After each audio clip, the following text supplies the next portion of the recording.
Hello guys, welcome back on my YouTube channel Hub of Knowledge Mac. Guys, Hub of Knowledge Mac is a future maker training center. It's not a money maker.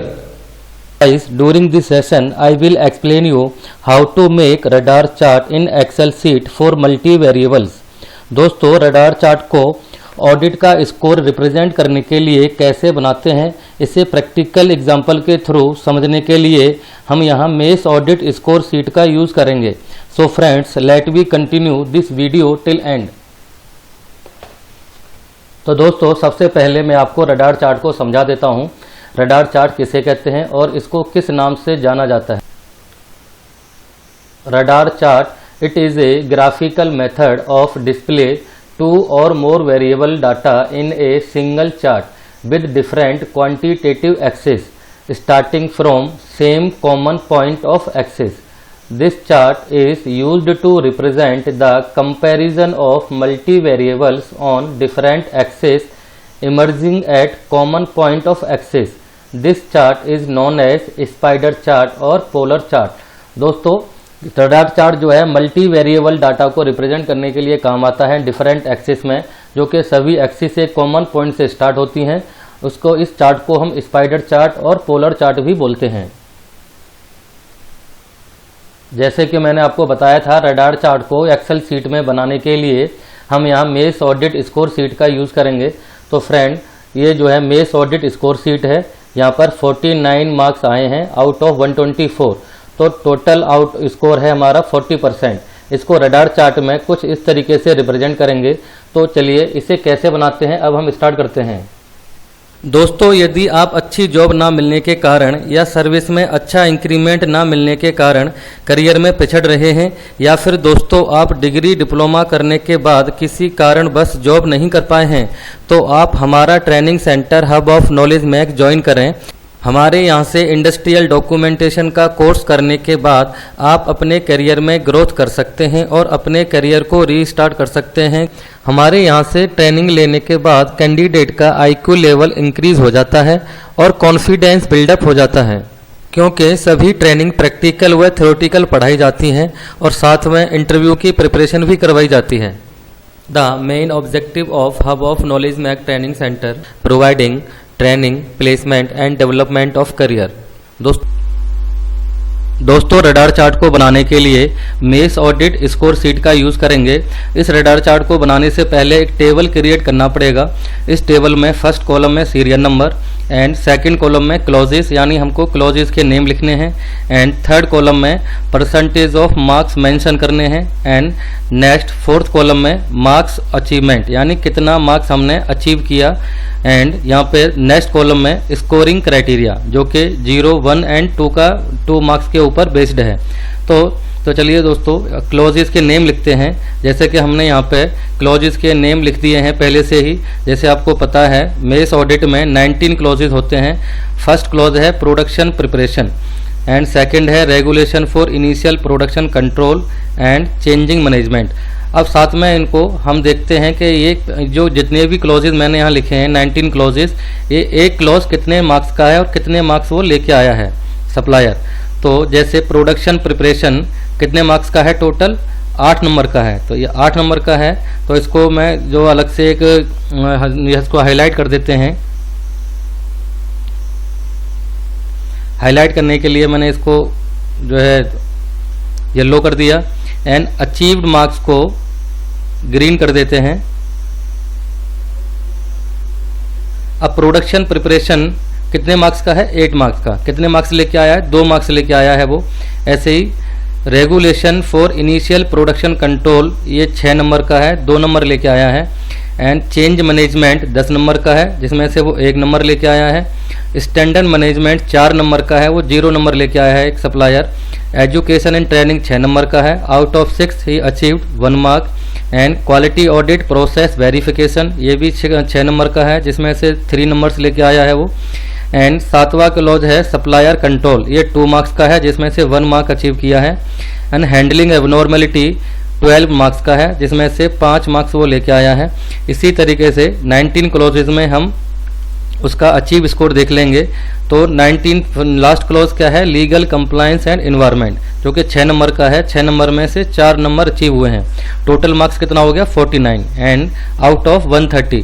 ये total जो clauses हैं 19, ये 130 marks के हैं, जिसमें से जो 14th number का क्लॉज है क्रिटिकल पार्ट मैनेजमेंट, ये टायर 2 सप्लायर्स के लिए एप्लीकेबल नहीं है। इसमें से इसकी जो 6 मार्क्स हैं 130 में से घटा देंगे तो टोटल परसेंटेज जो निकल के आएगा वो आएगा आपका 124 में से।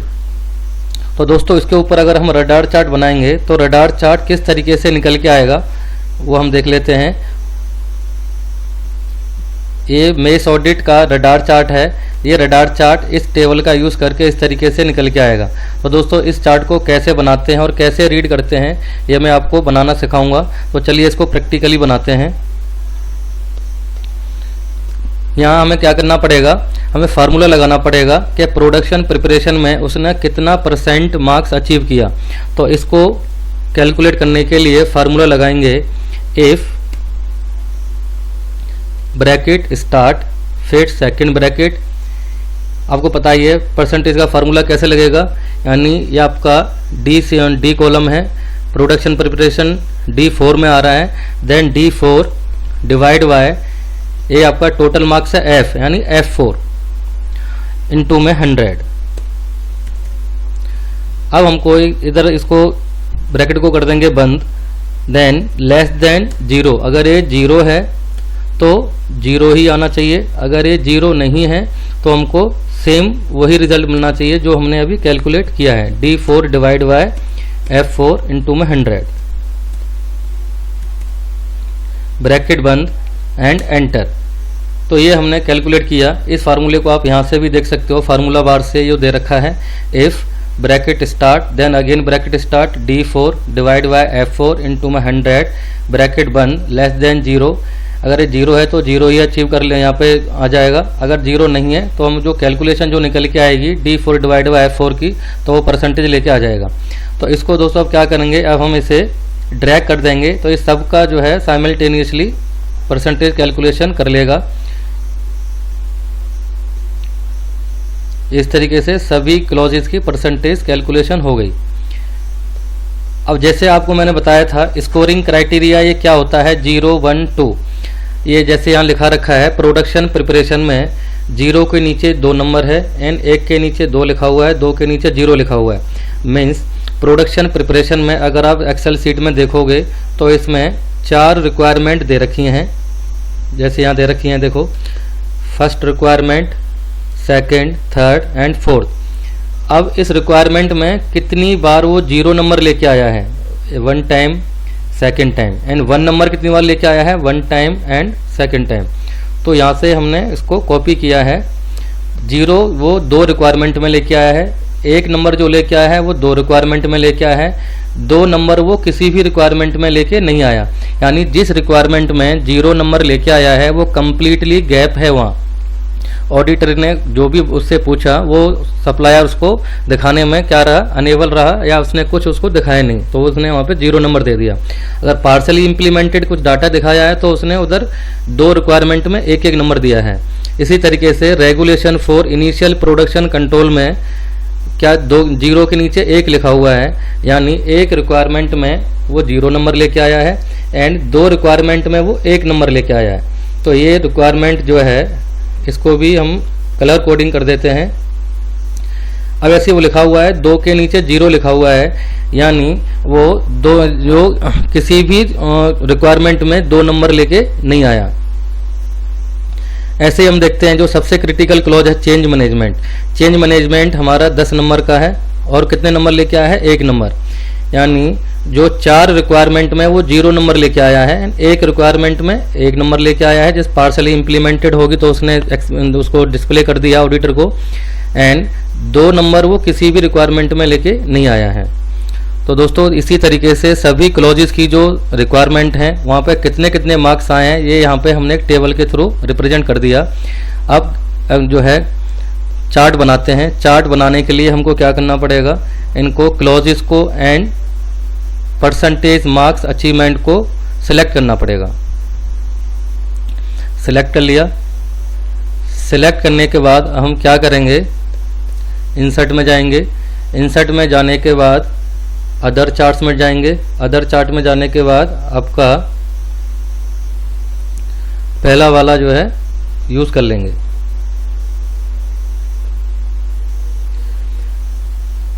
अब ये जो दे रखा है ये हमारा रडार चार्ट बन के आ गया। इसको चेंज करेंगे अब, क्योंकि हमको जस्ट ऐसा चार्ट बनाना है जैसे कि इसमें दिखा रखा है। कैसे दिखा रखा है हमको? इस तरीके का। तो इस तरीके का चार्ट बनाने के लिए इसको चेंज चार्ट टाइप करेंगे।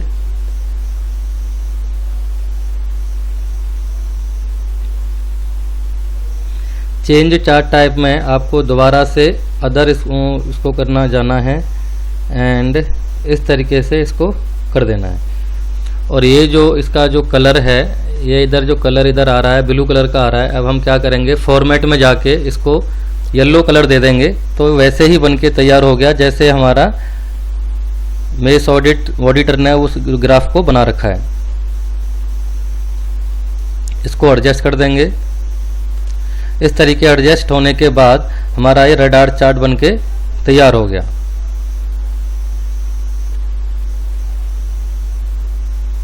तो दोस्तों जैसे हमने बताया, ये इधर जो दे रखा है ये एक्सिस है। इस एक्सिस को अगर आपको चेंज करना है तो फॉर्मेट एक्सिस पर जाके इधर इन सबको फिक्स करो। 90 की जगह पे आप 100 कर दीजिए एंड 10 की जगह पे 20 कर दो। तो सिमिलर ये उसी चार्ट के जैसा बन गया। अब ये जो एरिया दिखा रखा है ये परसेंटेज ऑफ अचीवमेंट दिखा रखा है। जैसे कि इसके डेफिनेशन में बताया हुआ है। डेफिनेशन में क्या बता रखा है इसकी में, it is a graphical method of display 2 or more variable data in a single chart with different quantitative axes starting from same common point of axes, and this chart is used to represent the comparison of multi variables on different axes emerging at common point of axis। जैसे यहाँ देखो अलग अलग axis पे ये सभी variables हैं। ये सभी वेरिएबल्स अलग अलग एक्सिस पे एक कॉमन पॉइंट यानी 0 से स्टार्ट हो रहे हैं। और ये येलो कलर का जो एरिया है ये अचीवमेंट और परसेंटेज स्कोर है। तो दोस्तों ये आपका बन के हो गया तैयार रडार चार्ट। आप यहाँ पे फॉर्मेट करके चार्ट का टाइटल आप दे सकते हो। लेआउट में जाके चार्ट का टाइटल दोगे तो इधर आप लिख दोगे radar chart, audit score radar chart, audit score radar chart. दोस्तों अब आपको समझ आ गया होगा रडार चार्ट को कैसे बनाते हैं। दोस्तों हमारे यहाँ से इंडस्ट्रियल डॉक्यूमेंटेशन का कोर्स करने के बाद आप अपने करियर में ग्रोथ कर सकते हैं और अपने करियर को रीस्टार्ट कर सकते हैं। हमारे यहाँ से ट्रेनिंग लेने के बाद कैंडिडेट का IQ लेवल इंक्रीज हो जाता है और कॉन्फिडेंस बिल्डअप हो जाता है, क्योंकि सभी ट्रेनिंग प्रैक्टिकल व थ्योरेटिकल पढ़ाई जाती हैं और साथ में इंटरव्यू की प्रिपरेशन भी करवाई जाती है। The main objective of hub of knowledge Mac training centre providing training, placement and development of career। Hello friends, I am Rohit from Ballabgarh. I have recently completed my training from Hub of Knowledge MAC. Friends, if I talk about my training experience, it was really very nice with Mr. S.K. Sharma. He is very nice person. He is the best teacher in the field of industrial training and documentation. Friends, if you want to learn from zero to hero, then this is the best place for take off your career at peak. This is Jairam from Bangalore. I have successfully completed online course from Mr. Sanjay Sharma. After completing online course, drastic improvement in my career. Thank you Above Knowledge Mac team. Myself Sunil from Bangalore. I have completed the course of ISO 9001-2015 through the Hub of Knowledge. I am Subhasis. I am from Madhya Pradesh.